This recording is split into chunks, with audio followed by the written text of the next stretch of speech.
Hi, everybody. I wanted to talk today about how to navigate a breakup. Breakups are never fun. Doesn't matter what size you're on, what side you're on. If you're on the rejecting, rejected, the unsure, it's always hard to go through a breakup. When we do go through the breakup or the breakup begins, our stuff comes out, our avoidance comes out, our anxiety comes out, our fears, our attachments, our childhood stuff, it all comes up. Our shutdown comes up, our fawning comes up.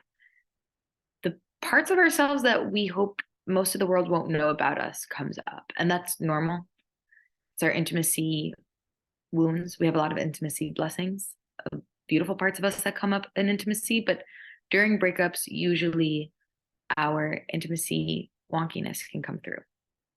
And a question that's been really helpful for myself and for clients is asking yourself not what feels instinctual for you to move through this breakup, but how would love lead?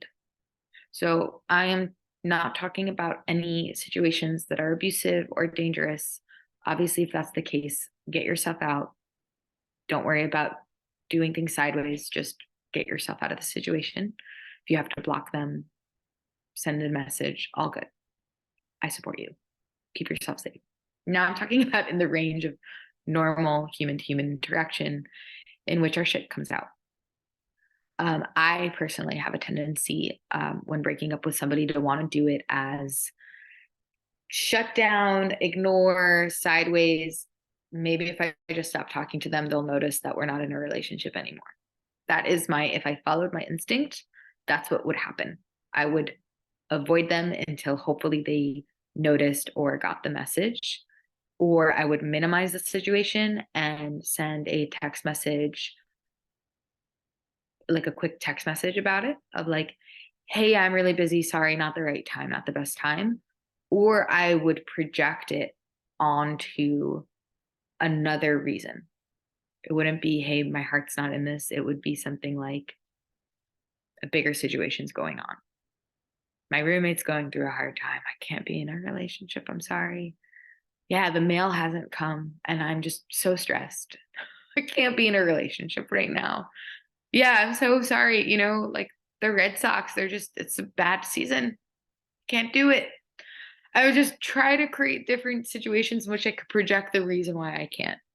Um, and that is not the same way as how love would lead. So when you're tapping into the feeling of love, like taking on the role of love, feeling the energy of love, love isn't always going to tell you to stay together. Sometimes people have that fear of if I connect to love, it's going to tell me to open my heart to this person and give it more of a chance or keep. That's not the case. Sometimes love will always do the kind thing, which is also the truthful thing. It might not always do the nice thing. It might do the hard thing, but it will always follow truth.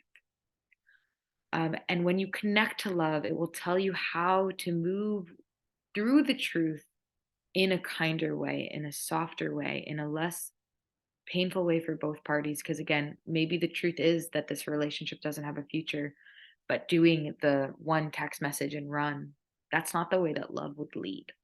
So, how would love lead the situation? And for me, when I feel into that, it's so much about the other person's dignity and also respecting myself and also giving the person the honest truth. And it doesn't have to be I find you disgusting. It can be I feel that this isn't the right fit, or for us to stay together I would have to lie to you. And that's not fair to you, and that's not fair to me. When you let love lead the situation, it will move you through the breakup in a way that honors both yourself and the dignity of the other person. It also honors the time that you spent together.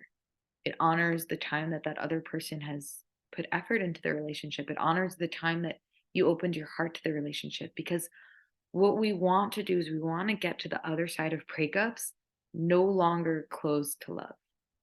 Of course, there's healing. Of course, there's time alone, but that's not the same as being open or closed to love. You want to get to the other side of the breakup still in relationship to yourself, still in relationship to your heart. And when you let love lead, it allows that to happen. It does it in a way that keeps you as somebody that you can respect, which means you can still stay connected to yourself. You don't have to shut down. You don't have to disconnect from yourself. And it honors the other person. You don't have to villainize them. You don't have to make them into a disgusting human being or an ick factor. It keeps the pulse of love open, and it moves us and settles us to a more truthful situation of us not being together.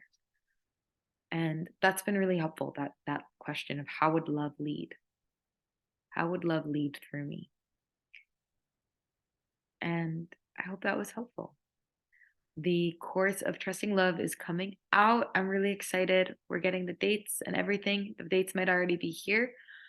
And I hope you sign up. It's such a powerful course. It's using constellations to really allow us to start channeling in love, to really heal our stories, our relationship, our connection to love. So we can actually live open to love, open to ourselves, open hearted, so we can move through the world and still be connecting to ourselves, to others, to the right relationships, to move on from the relationships when they're ready to be moved on from. It's a skill set, it's an art to know how to move through it. And I'm wishing everybody such a wonderful day. Bye.